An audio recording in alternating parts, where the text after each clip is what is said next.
ഈ അടുപ്പമുള്ളവർക്ക് അറിയാം, നിങ്ങൾ രണ്ടുപേർക്കും അടുപ്പമുള്ളവർക്ക് രാഹുലിന് ഒറ്റയ്ക്ക് ഒരു ഐഡന്റിറ്റി ഉണ്ടെന്നും അല്ലെങ്കിൽ രാഹുൽ ഈ ഓർഡിനറി ആയതിനെ എക്സ്ട്രാ ഓർഡിനറി ആക്കുന്നൊക്കെ ഇപ്പോൾ നമ്മൾ കാണുന്നില്ല, പക്ഷെ ഭയങ്കരമായിട്ട് വിശ്വസിക്കുകയും കൂടി ചെയ്തിരുന്ന ഒരാളാണ് ശ്രീവിദ്യ എന്ന് ഞാൻ കേട്ടു.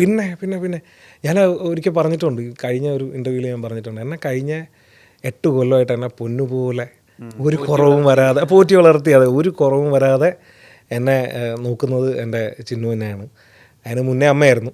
അപ്പം ഞാൻ ജോലി ചെയ്യുന്ന സമയത്തൊക്കെ ഫിനാൻഷ്യലി ഭയങ്കര സ്റ്റേബിളായിരുന്നു വിഷ്ണു. അറിയാലോ, ഒരു സിനിമയിലെ ഒരു 6 വർഷമായിട്ട് സിനിമ ചെയ്യാതെ ഇരിക്കുന്ന ഒരു ഡയറക്ടറിന് ഉണ്ടാകാൻ പോകുന്ന എല്ലാ ഫിനാൻഷ്യൽ ക്രൈസിസും വിഷ്ണുവിന് എന്തായാലും മനസ്സിലാവും. കാരണം വിഷ്ണു ഇതേപോലെ തന്നെ വന്നതാണെന്ന് എനിക്ക് വ്യക്തമായിട്ട് അറിയാം. അപ്പം വിഷ്ണുവിന് മനസ്സിലാവും. അപ്പോൾ 6 വർഷമായിട്ട് എനിക്ക് ഒന്നിനും ഒരു കുറവ് വരാതെ, അതിന് മുന്നേ എൻ്റെ അമ്മ നോക്കിയിട്ടുണ്ട്. ഇതിനിടയിൽ ഞാൻ ജോലി ചെയ്തിരുന്നു, ഒരു 3-3.5 വർഷം ജോലി ചെയ്തിരുന്നു. ആ സമയത്തൊന്നും ഒരു കുഴപ്പമില്ല. പക്ഷെ അതിനുശേഷം എന്നെ എല്ലാം നോക്കിയിരുന്നത് ചിന്നുവാണ്. സിനിമയെക്കാളും ഉപരി ഇപ്പോഴാണ് എനിക്ക് ചിന്നുവിനെ തിരിച്ചു നോക്കാൻ പറ്റുന്നത്. കാരണം ചെറിയ ചെറിയ ബ്രാൻഡ് കൊളാപ്സ് വരും, അറിയാലോ. ഈ കഥകളിലൂടെ ഞാൻ ആർക്കും ദോഷമില്ലാത്ത നല്ല നല്ല പ്രോഡക്റ്റുകളോ അല്ലെങ്കിൽ നല്ല ബ്രാൻഡുകളോ വരുമ്പോൾ ഞാനിപ്പോൾ ഇൻ്റഗ്രേറ്റ് ചെയ്യാറുണ്ട്. അപ്പോൾ ആ പൈസയിൽ നിന്ന് മെനഞ്ഞാന്നാണ് ഞാൻ ആദ്യമായിട്ട്, കഴിഞ്ഞ കുറേ നാളുകൾക്ക് ശേഷം ആദ്യമായിട്ട് ഞാനൊരു ഒരു 10 ഒരു സെർട്ടൺ എമൗണ്ടിന് ഞാനൊരു ഗിഫ്റ്റ് മേടിച്ച് കൊടുക്കുന്നത് ഈ ടൈമിലാണ്. ബർത്ത്ഡേക്ക് പോലും ഭയങ്കര രസമാണ് ഈ പരിപാടി. ചിന്നുവിൻ്റെ ബർത്ത്ഡേ വരുമല്ലോ, അപ്പോൾ തലേ ദിവസം ആകുമ്പോഴത്തേക്കും 2 ദിവസം മുന്നേ ചിന്നു എന്നെ ഒരു 10,000 രൂപ അക്കൗണ്ടിലോട്ട് ഇടും, എൻ്റെ അക്കൗണ്ടിലോട്ട്. അത് ഞാൻ ഗിഫ്റ്റ് മേടിച്ച് കൊടുക്കണം ചിന്നുവിന്. അപ്പോൾ ഒരു 10,000 വരുമ്പോഴേ എനിക്ക് മനസ്സിലാവും, ഓക്കെ ഇത് ഗിഫ്റ്റിനുള്ളതാണ്. എന്നിട്ട് ഞാൻ അമ്മയുടെ നിന്നും കൂടെ ഒരു ചെറിയ ഷെയറൊക്കെ മേടിച്ചിട്ട് ഞാൻ ഇവൾക്ക് ഒരു ഗിഫ്റ്റ് മേടിച്ച് കൊടുക്കും. അപ്പോൾ എനിക്ക് തോന്നുന്നു അടുത്ത ബർത്ത്ഡേ മുതൽ അതിൻ്റെ ആവശ്യം വരുമെന്ന് എനിക്ക് തോന്നുന്നില്ല. അതെ, അത് ഭയങ്കര, അതാ ഞാൻ പറഞ്ഞത്, എനിക്ക് വളരെ നന്നായിട്ട് മോശമില്ലാത്ത, ഞാൻ പറഞ്ഞില്ല, ആൾക്കാർക്ക് ഉപദ്രവം അല്ലാത്ത രീതിയിലുള്ള ബ്രാൻഡ് കൊളാപ്സ് ചെയ്ത് അതിൽ നിന്ന് കിട്ടുന്ന ഇപ്പം വരുമാനം വന്നു തുടങ്ങി വളരെ പെട്ടെന്ന് തന്നെ. ഇപ്പം മോശമില്ലാത്തൊരു ഈ ഓണം സെലിബ്രേറ്റ് ചെയ്യാനുള്ള പൈസയൊക്കെ എൻ്റെ കയ്യിലായി ഓൾറെഡി. അപ്പം പിന്നെ അത് വലിയൊരു കാര്യമാണ് വിഷ്ണു. എനിക്ക് പറയാനൊരു മടിയില്ല, ഞാൻ പണ്ടും പറഞ്ഞിട്ടുള്ളത് തന്നെയാണ്. ഇത്രയും നാൾ നോക്കിയിരുന്ന ചിന്നുവിനെ ഈ ഞാൻ നേരത്തെ പറഞ്ഞ പോലെ ഒരു പോസിറ്റീവ് എനർജി അല്ലെങ്കിൽ നമ്മൾ വിശ്വസിക്കുന്ന ആ ഒരു എനർജി കൊണ്ടുവന്ന ഒരു വഴിയിലൂടെ എനിക്കിപ്പോൾ തിരിച്ച് നോക്കാൻ പറ്റുന്നുണ്ടെങ്കിൽ അത് ഒരു ബ്ലെസ്സിങ് തന്നെയാണ്. ഈ രാഹുലിനെ ബ്രേക്ക് ചെയ്തൊരു സ്റ്റീരിയോ ടൈപ്പ് എനിക്ക് തോന്നിയിട്ടുള്ള കാര്യം എന്ന് വെച്ചാൽ, ഈ പണ്ട് മുതൽ തന്നെ ഇപ്പം നമ്മളൊരു പാട്രിയാർക്കൽ സമൂഹത്തിൽ വളർന്ന് ഇതിൻ്റെ അല്ലെങ്കിൽ നമ്മുടെ കണ്ടീഷനിങ്ങിൻ്റെ ഒക്കെ ആയിരിക്കും ഭാര്യയുടെ ചിലവിലാ ജീവിക്കുന്നത് എന്ന് പറയുന്നതിനൊരു എന്തോ ഒരു സ്റ്റിഗ്മയുണ്ട് അങ്ങനത്തെ ആളുകളായിട്ട് ബന്ധപ്പെട്ട്. അതായത് എത്ര ആളുകൾ ചിലപ്പോൾ ഭാര്യ ജോലിക്ക് പോകുമ്പോൾ ഭർത്താവ് വീട് നോക്കുന്നുണ്ടായിരിക്കും, അത് വളരെ നോർമലായിട്ടുള്ള ഓക്കെ ആയിട്ടുള്ള ഒരു കാര്യമാണ്. പക്ഷെ അതിനെ കുറേ നോർമലൈസ് ചെയ്യാൻ സാധിച്ചിട്ടുള്ളത് പലപ്പോഴും രാഘവേട്ടൻ ആ ഇന്റർവ്യൂ മീൻസ് കല്യാണത്തിന് ശേഷം കൊടുത്ത ഇന്റർവ്യൂ അത് വളരെ നോർമലൈസ് ചെയ്തിട്ട് പറഞ്ഞിട്ടുണ്ട്. അതിൻ്റെ അത് നല്ലൊരു കാര്യമാണ്. അത് ഞാൻ ചിന്തിച്ചിട്ട് പോലും ഇല്ല കേട്ടോ വിഷ്ണു. ഇപ്പോൾ വിഷ്ണു പറയുമ്പോഴാണ് ആ സാധനം എനിക്കറിയാം, ഏതാ ഭാര്യയുടെ സ്വന്തം ഭാര്യയുടെ ചിലവിലല്ലേ, കണ്ടവരുടെ ഭാര്യയുടെ ചിലവിലോ സ്വന്തം ഭാര്യയുടെ ചിലവിൽ തന്നെയല്ലേ ജീവിക്കുന്നത്. അതിൻ്റെ അർത്ഥം ഈ ആരാണെങ്കിലും ഇപ്പോൾ എന്നെപ്പോലെ വൈഫിൻ്റെ സഹായത്തിൽ ജീവിക്കുന്ന എല്ലാവർക്കും ഒരു വിശ്വാസം മനസ്സിലുണ്ടാവും, നാളെ ഒരു ദിവസം അവളെ ഇപ്പം നോക്കുന്നതിനേക്കാളും 10 ഇരട്ടി മടങ്ങ് പവർഫുള്ളായിട്ട് നമുക്ക് നോക്കാൻ പറ്റുമെന്നുള്ളൊരു വിശ്വാസം ഉള്ളവന്മാർ തന്നെയാണ് അങ്ങനെ ഈ പറഞ്ഞ പോലെ ഭാര്യയുടെ ചിലവ്. അങ്ങനെ പറഞ്ഞാലും തെറ്റൊന്നുമില്ല കേട്ടോ, ഭാര്യയുടെ ചിലവ് ജീവിക്കുന്നവർക്ക് അങ്ങനെ ഒരു 100% അവർ കോൺഫിഡൻ്റ് ആയിരിക്കും, നാളെ അവൾ നമ്മളെ നോക്കുന്നതിനേക്കാളും നന്നായിട്ട് നമുക്ക് അവളെ നോക്കാൻ പറ്റുമെന്നുള്ളൊരു വിശ്വാസമുള്ളവർ തന്നെ ആയിരിക്കും. അല്ലാതെ മറ്റു പരിപാടിയല്ല വിഷ്ണു, ഏതാ അവൾ നോക്കിക്കോളും, ആ മൂടല്ല, മനസ്സിലല്ലേ. അവൾ ഓഫ് കോഴ്സ് നമ്മൾ എല്ലാ ദിവസവും ഒരു പരിപാടി ചിന്തിക്കുന്നോ അല്ലെങ്കിൽ ഒരു കാര്യം ചെയ്യണമെന്ന് ചിന്തിക്കുന്നത് പോലും അവർക്ക് വേണ്ടിയിട്ടായിരിക്കും, മനസ്സിലായില്ലേ. എല്ലാവരും അങ്ങനെ തന്നെ ആയിരിക്കും വിഷ്ണു, അതിൽ ഒരു തെറ്റുമില്ല. ഞാൻ പറയാം, ഈ ഞാൻ ഇപ്പം പറഞ്ഞല്ലോ, ഇപ്പം ബ്രാൻഡ് ക്ലോബ്സ് വന്നു, കഴിഞ്ഞ എൻ്റെ അങ്ങേ മാസം വരെ ഞാൻ ഭാര്യയുടെ ചിലവിൽ തന്നെ ജീവിച്ച ഒരാളാണ്. അത് പറയാൻ എനിക്ക് ഒരു മടിയില്ല. അതിൽ എനിക്ക് എന്താ പറയുക, സന്തോഷമേ ഉള്ളൂ അതിൽ. അവൾക്ക് മടിയാട്ടോ പറഞ്ഞല്ലേ, ഇവൾക്ക് മടി. ചില കടകളിലൊക്കെ പോയിട്ട് ഇപ്പം ഭക്ഷണം കഴിച്ചിട്ട് ഇറങ്ങുമ്പോഴേ പതിയെ ഈ ഫോൺ കൊണ്ടുവന്ന് എൻ്റെ തരും. ആരുടെ? ചിന്നുവിൻ്റെ ഫോൺ. ഗൂഗിൾ പേ ചെയ്യണമല്ലോ, അപ്പോൾ എൻ്റെ പൈസ കാണില്ല. അപ്പം പയ്യെ ഈ ഫോൺ കൊണ്ടുവന്ന് എൻ്റെ തരും. അപ്പോൾ ഞാൻ പറയും, ഇല്ല നീ കൊടുക്ക്. ഇല്ല നന്ദു ചേട്ടൻ കൊടുക്ക്, നന്ദു ചേട്ടൻ കൊടുക്കും. അപ്പോൾ ഞാൻ പറയും, ഇല്ലടി അതിനെന്താ തെറ്റ്. ഇതുവരെ പുള്ളിക്കാരി കൊടുത്തിട്ടില്ല. എപ്പോഴും ഇങ്ങനെ പയ്യെ കൈ എഴുതാൻ പോകുമ്പോൾ പയ്യെ ഫോൺ കൊണ്ടുവന്ന് ബാക്കിലത്തെ പോക്കറ്റിലോ അല്ലെങ്കിൽ കയ്യിലോ ഇങ്ങനെ തന്നിട്ട് പുള്ളിക്കാരി അങ്ങ് പോകും. ഇതുവരെ ഒരു കണക്ക് ചോദിച്ചിട്ടില്ല. എന്താ പറയുക, പുള്ളിക്കാരിക്ക് അറിയത്തില്ല പുള്ളിക്കാരിയുടെ ബാങ്കിൽ എത്ര ബാലൻസ് ഉള്ളു. എല്ലാം ഞാനാണ് നോക്കുന്നത്, കാര്യങ്ങളെല്ലാം. അത് വേറെ ഒന്നുമല്ല, മടിയാണ് കേട്ടോ പുള്ളിക്കാരിക്ക്, വേറെ ഒന്നുമല്ല. ഇരുന്ന് നെറ്റ് ബാങ്കിങ്ങും പരിപാടി മടിയായതുകൊണ്ടാണ്, അതെ, ഓർമ്മിക്കത്തില്ല. അതുകൊണ്ട് എനിക്ക് ഏൽപ്പിക്കുന്ന, പക്ഷേ ഇതുവരെ എൻ്റെ അടുത്ത് കണക്ക് ചോദിക്കുകയോ ഒന്നും ചെയ്തില്ലടോ. ഞങ്ങൾ നിന്നിട്ടൊക്കെ ഉണ്ട്. ഞങ്ങൾ മാസം റെൻ്റ് കൊടുക്കാൻ പറ്റാത്ത അവസ്ഥയിലൊക്കെ നിന്നിട്ടുണ്ട്. നമ്മൾ വളരെ വിഷമിച്ച് നിന്ന സമയങ്ങളൊക്കെ ഉണ്ട്. പക്ഷെ അതെല്ലാം തരണം ചെയ്ത് എൻ്റെ അമ്മ ഭയങ്കര സ്ട്രോങ് ആണ്, അന്യായ സ്ട്രോങ് ആണ്. അവരൊരു 10-40 കൊല്ലം ഗവൺമെൻറ് എംപ്ലോയി ആയിരുന്നു. അച്ഛൻ കുറച്ച് ബാക്കിലോട്ടായിരുന്നു. അച്ഛൻ കുറച്ച് ഇൻഡിപെൻഡൻ്റ് ആയിട്ടൊക്കെ ചിന്തിക്കുന്നൊരു വ്യക്തിയായിരുന്നു. അപ്പോൾ എന്നെ പഠിപ്പിച്ചതും എന്നെ നോക്കിയതും എല്ലാം എൻ്റെ അമ്മയാണ്. എന്ന് പറഞ്ഞാൽ അച്ഛൻ മോശമൊന്നുമല്ല, അച്ഛൻ നല്ല സ്നേഹമുള്ളൊരു മനുഷ്യനാണ്. പക്ഷേ അച്ഛൻ്റേതായ കുറച്ച് ഇൻഡിപെൻഡൻറ്റ് തോട്ട്സ് ഉള്ളൊരു മനുഷ്യനായിരുന്നു. അപ്പോൾ അമ്മയാണ് അവിടെയും ഞാൻ കണ്ടിരുന്നത് എന്താണ്, പെണ്ണെന്ന് പറയുന്ന ഒരാളാണ്. അപ്പം ഈ കാലിന് ചെറിയൊരു പ്രശ്നമുണ്ട് കേട്ടോ. അങ്ങനെ കണ്ടാൽ മനസ്സിലാകത്തൊന്നുമില്ല, ചെറിയ ഹാൻഡിക്യാപ്ഡാണ്. അപ്പോൾ അങ്ങനെ മനസ്സിലാകത്തില്ല. അപ്പം ഈ കാലും വെച്ചിട്ടാണ് ഈ ജോലി കഴിഞ്ഞ് വന്ന് ചാലയിൽ ഇറങ്ങി. തിരുവനന്തപുരത്തുകാർക്ക് അറിയാം, ചാലയിലാണ് സാധനങ്ങളൊക്കെ മേടിക്കുന്നത്. അതൊക്കെ മേടിച്ച്, അതെ, മാർക്കറ്റിൽ നിന്ന് സാധനങ്ങളൊക്കെ മേടിച്ച് ബസ് കയറി വീട്ടിൽ വന്ന് എനിക്ക് ഭക്ഷണം ഉണ്ടാക്കി തന്ന് പിറ്റേ ദിവസം രാവിലെ എന്നെ സ്കൂളിലൊക്കെ വിട്ട് അമ്മ ജോലിക്ക് പോയി ഒരുപാട് നാൾ. ഈ പറഞ്ഞ പോലെ അച്ഛനും ജോലിക്ക് പോകുന്നില്ല എന്നല്ല, പക്ഷേ ഞാൻ പറഞ്ഞില്ല, അച്ഛൻ്റെ തോട്ട്സ് വേറെയായിരുന്നു. അപ്പോൾ അങ്ങനെ അത്രയും സ്ട്രോങ് ആയിട്ടുള്ളൊരു അമ്മയെ കണ്ടു വന്ന എനിക്ക് അതിനേക്കാളും വലിയൊരു സ്ട്രോങ് ആയിട്ടുള്ളൊരു ഭാര്യയെ കിട്ടി. ആലോചിക്കണം വിഷ്ണു, കാസർഗോഡുള്ള ഒരു ഗ്രാമത്തിൽ നിന്ന് ഇത്രയും സ്ട്രഗിൾ ചെയ്ത് ഇവിടെ എത്തി. ഇന്ന് ഇപ്പം എല്ലാവർക്കും ശ്രീവിദ്യ മുല്ലശ്ശേരിനെ അറിയാം. അത് ഒരുപാട് മറ്റേ എന്താ പറയുക ബിഗ് ബഡ്ജറ്റോ അല്ലെങ്കിൽ മറ്റേ 100 കോടി പടങ്ങൾ ചെയ്തിട്ടല്ല. പക്ഷെ എല്ലാവർക്കും ശ്രീവിദ്യ മുല്ലശ്ശേരിനെ ഒരുവിധപ്പെട്ട എല്ലാവർക്കും ഒന്നും ഞാൻ പറയുന്നില്ല, ഒരുവിധപ്പെട്ട എല്ലാവർക്കും, അതെ, വീട്ടിലെ ഒരാളായിട്ട് അവളെ എല്ലാവർക്കും അറിയുന്നുണ്ടെങ്കിൽ ഞാൻ പറഞ്ഞ പോലെ എൻ്റെ അമ്മയെപ്പോലെ അത്രയും സ്ട്രോങ് ആയിട്ടുള്ളൊരു ഒരു സ്ത്രീ, ഒരു പെണ്ണാണ് ഈ പറഞ്ഞ പോലെ ഭാര്യയായിട്ട്. എനിക്ക് പലപ്പോഴും ശ്രീവിദ്യ എന്ന് പറയുന്ന വ്യക്തിയോട് ഭയങ്കര ബഹുമാനം തോന്നിയിട്ടുണ്ട്. കാരണം ഞാനിപ്പോൾ നിങ്ങളുടെ ഈ പ്രേമകഥകളൊക്കെ റിസർച്ച് ചെയ്യുന്ന സമയത്ത് ഞാൻ കേട്ടിട്ടുണ്ട്, ആ സമയത്ത് അവിടെ റേഞ്ച് ഇല്ല. അതായത് റേഞ്ച് ഇല്ലാത്ത സമയത്ത് നാച്ചുറലി അവിടെ ഇന്റർനെറ്റ് ഉണ്ടാവില്ല. അങ്ങനെ ഒരു സ്ഥലത്ത് നിന്ന്, അല്ലെങ്കിൽ ഇപ്പൊ നമ്മൾ ആ വീട് കാണുമ്പോഴും, ഇപ്പൊ ചിലപ്പോൾ അതിനെ മോടി പിടിപ്പിച്ചിട്ടുണ്ടായിരിക്കും, എന്നാൽ പോലും ആ വീട് കാണുമ്പോഴും നമുക്കറിയാം അങ്ങനെ ഒരു മിഡിൽ ക്ലാസ് ലൈഫിൽ നിന്ന് ഒരു സെലിബ്രിറ്റി സ്റ്റാറ്റസിലേക്ക് എത്താൻ വേണ്ടി അവരനുഭവിച്ചിട്ടുള്ള സ്ട്രഗിൾസ് ഉണ്ടായിരിക്കും, അല്ലെങ്കിൽ അവർ എടുത്തിട്ടുള്ള എഫേർട്ട് ഉണ്ടായിരിക്കും. അങ്ങനെയൊക്കെ നിൽക്കുമ്പോൾ അവർ ഒരിക്കലും സ്വയവും മാറിയിട്ടില്ല എന്നുള്ളതാ. എത്ര കാലമായിട്ടാണോ ശ്രീവിദ്യയെ കാണുന്നത് അതൊക്കെ തന്നെയാണ്, സംസാരത്തിലായാലും ശരി, ആറ്റിറ്റ്യൂഡിലായാലും ശരി, ജീവിതത്തെ കാണുന്നതായാലും ശരി. അത് എളുപ്പമല്ല. ഒരാളുടെ ഐഡന്റിറ്റി അതുപോലെ തന്നെ നിലനിർത്തിക്കൊണ്ട് പണിയെടുക്കുക എന്ന് പറഞ്ഞാൽ അത് ചെറിയ കാര്യമല്ല, വലിയ വലിയ സംഭവം. ഐ മീൻ പുള്ളിക്കൊരു സംഭവം ഇത് കേട്ട് കഴിഞ്ഞാൽ എന്താ പറയുക, ഭയങ്കര അഹങ്കാരം. ആരടുത്ത് എൻ്റെ അടുത്ത് മാത്രമേ കാണിക്കത്തുള്ളൂ. ഭയങ്കര ഒരു എന്താ പറയുക വല്ലാത്തൊരു ക്യാരക്ടറായിട്ടാണ്. അത് മാത്രമല്ല, ഇപ്പൊ നമുക്ക് പ്രത്യക്ഷത്തിലാണ് തോന്നുക ശ്രീവിദ്യ മെച്ചുവേർഡ് അല്ല എന്നൊക്കെ. ഇപ്പൊ നോക്കൂ, ഞാൻ കേട്ടിട്ടുണ്ട് ഈ മറ്റേ ഫേസ്ബുക്കിൽ മെസ്സേജ് അയച്ചിട്ടുണ്ട് എനിക്ക് ഇഷ്ടമാണ് എന്ന് പറയുന്ന സമയത്ത് ശ്രീവിദ്യ ഇങ്ങോട്ടേക്ക് അയച്ച മെസ്സേജ് നേരിട്ട് കാണും, എന്നിട്ട് നമുക്ക് അത് വളരെ മെച്ചുവേർഡ് അത് ഭയങ്കര വലിയ കാര്യമല്ലേ. കാരണം നമ്മളൊരാളെ നേരിട്ട് കാണുകയോ അല്ലെങ്കിൽ ഒരു കോഫി ഡേറ്റിന് പോകുമ്പോഴൊക്കെയാണ് അയാൾ എങ്ങനെയായിരിക്കും പെരുമാറുക, അയാളുടെ സംസാരം എങ്ങനെയാണ്, അയാളുടെ നോട്ടങ്ങൾ എങ്ങനെയാണെന്നൊക്കെ മനസ്സിലാക്കുക. അങ്ങനെ പറയണമെങ്കിൽ അതിനൊരു സെൻസ് ഉണ്ടാവും. ഉറപ്പായിട്ടും. അതേപോലെ ഞാൻ ഈ പാർട്ട് 3 ഉണ്ട് എൻ്റെ ലവ് സ്റ്റോറിയുടെ, അതെല്ലാവരും ഈ ചോദിച്ചുകൊണ്ടിരിക്കുന്ന ഒരു സാധനം. അപ്പോൾ ഞാനത് വൃത്തിയായിട്ടൊന്ന് ഷൂട്ട് ചെയ്യാം, ലവ് സ്റ്റോറി പാർട്ട്. അപ്പോൾ അതിൽ ഈ പറഞ്ഞ പോലെ ഞാൻ കൊണ്ട് നിർത്തിയിരിക്കുന്നത് സെക്കൻഡ് പാർട്ടിലാണ് കൊണ്ട് നിർത്തിയിരിക്കുന്നത്. അങ്ങനെ രണ്ടാമത് ഞാൻ ഇഷ്ടമാണെന്ന് പറയുന്നു. അപ്പോൾ എല്ലാവരും കരുതിയതുപോലെ എസ് ആയിരിക്കും എന്നല്ല, പക്ഷെ അവിടെ വേറൊരു ട്വിസ്റ്റ് ആയിരുന്നു എന്ന് പറഞ്ഞാൽ ഞാൻ നിർത്തിയിരുന്നത്. സത്യം പറഞ്ഞ പുള്ളിക്കാരി പറഞ്ഞാൽ എന്താ അറിയാമോ, ഈ പറഞ്ഞ പോലെ അച്ഛനും അമ്മയും സമ്മതിച്ചാൽ മാത്രം, ഒളിച്ചോടാനോ വേറൊരു പരിപാടിക്കോ ഞാനില്ല, അച്ഛനും അമ്മയും സമ്മതിച്ചാൽ മാത്രം ഞാൻ ഓക്കെയാണ്. അവർക്കൊരു ഒരു ഒരു ഒരു സമ്പ്രദായം ഉണ്ടായിരുന്നു ഈ കാസർഗോഡുകാർക്ക്, ഇപ്പോഴില്ല. ആ ടൈമിൽ ചിന്നുവിൻ്റെ അടുത്ത് പറഞ്ഞാണ് ഇവർ അവിടെ ഉള്ളവർക്ക് കല്യാണം കഴിപ്പിച്ചു കൊടുക്കാറ്, കേട്ടിട്ടുണ്ടാവും. കാരണം അത്രയും ദൂരത്തിലോട്ട് ഇവർക്ക് വരിക, അല്ലെങ്കിൽ അപ്പോൾ അങ്ങനെ ഒരു സംഭവം ഉണ്ടായിരുന്നു. ഞാനാണെങ്കിൽ എവിടെ നിന്നാണ് പെണ്ണ് ചോദിച്ച് പോകുന്നതെന്നും കൂടെ ആലോചിക്കണം. തിരുവനന്തപുരത്ത് നിന്നാണ് ഞാൻ. രണ്ട് കൾച്ചർ, രണ്ട് ഡിഫറെൻറ്റ് സ്ലാങ്, മൊത്തത്തിൽ ടോട്ടലി എന്താ പറയുക അങ്ങേയറ്റം ഇങ്ങേറ്റം ഉള്ള രണ്ട് കുടുംബക്കാരാണ്. അപ്പം അങ്ങനെ പറഞ്ഞാണ് ചിന്നു അന്ന് അവിടെ നിർത്തുന്നത്. അപ്പോൾ അത് തേർഡ് പാർട്ടിൽ തുടങ്ങാൻ വേണ്ടി വെച്ചിരിക്കുക. അവിടെ നിന്ന് പിന്നെ കറക്റ്റായിട്ട് വീട്ടുകാർ സമ്മതിച്ചു കേട്ടോ. വീട്ടുകാർ സമ്മതിച്ചില്ലെങ്കിൽ ഉറപ്പായിട്ട് ഇവളെന്നെ തേച്ചിട്ട് പോകാനേട്ടാ, 100% വിഷ്ണുവെ. അവളുടെ വീട്ടുകാർ സമ്മതിച്ചില്ലായിരുന്നെങ്കിൽ ഇവളിപ്പോൾ വരാവേ ഇവിടെ നിന്ന് കേട്ടാന്ന് പറഞ്ഞിട്ട് ഇവള് കാസർഗോഡ് മുങ്ങിയേനെ. അങ്ങനെ അതെ ചിന്നുവിൻ്റെ കാര്യങ്ങൾ അങ്ങനെയാണ്. ഈ സ്റ്റോറി ടെല്ലർ എന്ന് പറയുന്നത് ഇന്റർനാഷണലി വളരെ ക്വാളിഫൈഡ് ആയിട്ടുള്ള ഒരു പ്രൊഫഷനാണ്. വളരെ ഇപ്പൊ ഇന്റർനെറ്റിൽ തന്നെ നോക്കുകയാണെങ്കിൽ നമ്മൾ നെറ്റിൽ പോയിട്ട് ഏറ്റവും എന്താ പറയുക റെസ്പെക്ട്ഫുൾ ആയിട്ടുള്ള പ്രൊഫഷൻസിൽ ഒരെണ്ണമാണ് സ്റ്റോറി ടെല്ലിംഗ് എന്ന് പറഞ്ഞിട്ടുണ്ടെങ്കിൽ. കുട്ടികൾക്ക് സ്റ്റോറി പറഞ്ഞു കൊടുക്കുക എന്ന് പറഞ്ഞാൽ പുറത്തൊക്കെ വലിയ ഒരു കാര്യമാണ്.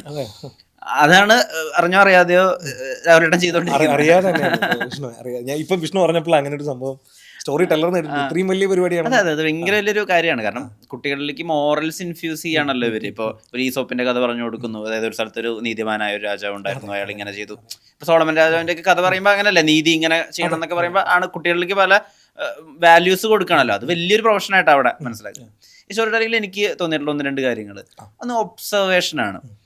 ഇപ്പോൾ തെയ്യത്തിൻ്റെ ഒരു സീരീസ് പറയുമ്പോഴും ഇപ്പോൾ തെയ്യത്തിൻ്റെ ഐതിഹ്യത്തെ പറ്റി പറയാം, അങ്ങനെയൊക്കെ പറയുമ്പോഴും അവിടെ ഒരു ചെറിയ കുട്ടി വളരെ രസമായിട്ട് എൻജോയ് ചെയ്തിട്ട് ചെണ്ട കൊട്ടുന്നൊരു കാര്യം പറയുന്നുണ്ട്. അത് അത്ര എളുപ്പത്തിൽ ആളുകൾ ചിലപ്പോൾ റീലിൽ ഇൻകോർപ്പറേറ്റ് ചെയ്തൊന്നും വരില്ല. ഈ ഒബ്സർവേഷൻ പണ്ട് മുതലുണ്ടോ? പണ്ട് മുതലേ ഉള്ളൊരു പരിപാടിയാണ്. അങ്ങനെ ഒബ്സർവേഷൻ ആണെന്നുള്ളൊരു പരിപാടിയല്ല. പോകുമ്പോൾ എല്ലാം മൊത്തത്തിലൊന്ന് നോക്കും. എനിക്കൊന്ന് ആ സിനിമാ പരിപാടി മനസ്സിൽ കിടക്കുന്നുണ്ടായിരിക്കും, നാളെ എവിടെയെങ്കിലും അത് ഉപയോഗപ്പെടുമല്ലോ എന്നുള്ളൊരു സാധനം കൊണ്ടായിരിക്കാം മേ ബി. പണ്ട് മുതലേ ഉള്ള, ഞാൻ 8ാം ക്ലാസ് മുതൽ ഷോർട്ട് ഫിലിം പിടിച്ച് തുടങ്ങിയ ആളാണ്. 8ാം ക്ലാസ് നമ്മുടെ പഴയ ചെറിയ മൊബൈലിൽ തുടങ്ങിയ പരിപാടിയാണ്. അപ്പോൾ എവിടെ പോയാലും ഈ പരിപാടിയുണ്ട്. ഇപ്പോഴും അതെ, എവിടെ പോയാലും മൊത്തത്തിലൊന്ന് നോക്കും, എന്താണ് അവിടെ സംഭവിക്കുന്നത്, അല്ലെങ്കിൽ എന്തായിരിക്കും അടുത്ത് സംഭവിക്കാൻ പോകുന്ന പരിപാടി എന്നുള്ളത് നോക്കുന്ന പണ്ട് മുതലേ ഉള്ളതാണ്.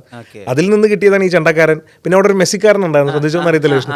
ഈ തെയ്യം ഭയങ്കര രസമായിട്ട് നടന്നുകൊണ്ടിരിക്കും. ഞാൻ നോക്കുമ്പോൾ ഒരു മെസ്സി ഇങ്ങനെ അത് തിരിഞ്ഞിരിക്കാവൻ, ഏതാ മറ്റേ മെസ്സി ടീഷർട്ടൊക്കെ ഇട്ടവൻ ഇങ്ങനെ തിരിഞ്ഞിരിക്കാം. എനിക്ക് ഏറ്റവും ഇൻട്രസ്റ്റിംഗ് ആയിട്ട് തോന്നിയ അതാ. ഇവിടെ വൻ പരിപാടി കിടക്കുന്നത്, ഇത് ഐതിഹ്യപരമായിട്ടുള്ള ചാമുണ്ടി തെയ്യം നടന്നുകൊണ്ടിരിക്കുമ്പോഴത്തേക്കും മെസ്സി അങ്ങനെ ഒന്ന് നോക്കുക, പരിപാടിയൊക്കെ കണ്ട് മെസ്സി ഇടയ്ക്ക് അങ്ങോട്ടും ഇങ്ങോട്ടൊക്കെ നടക്കും. സോ ഈ ഒബ്സർവേഷൻ പണ്ട് മുതലേ ഉള്ളൊരു പരിപാടി തന്നെയാണ്. പക്ഷെ അത് ഭയങ്കര ഗുണമായിട്ടേ ഉള്ളൂ കേട്ടോ. ഇപ്പം നോട്ടീസ് ചെയ്തില്ലേ, ഇപ്പം വിഷ്ണു നോട്ടീസ് ചെയ്തില്ല. അതുപോലെ എല്ലായിടത്തും ബാലി പോയപ്പോഴും അങ്ങനെ കുറേ സാധനങ്ങൾ ഞാൻ നോട്ട് ചെയ്ത് വെച്ചിട്ടുണ്ടായിരുന്നു. അവിടുത്തെ ആൾക്കാരുടെ അങ്ങനെ കുറേ പരിപാടിയുണ്ട് അവിടുത്തെ. എല്ലായിടത്തും പോകുമ്പോഴും ആ ഒരു പരിപാടി മൊത്തത്തിലുണ്ട് ഇപ്പോഴും.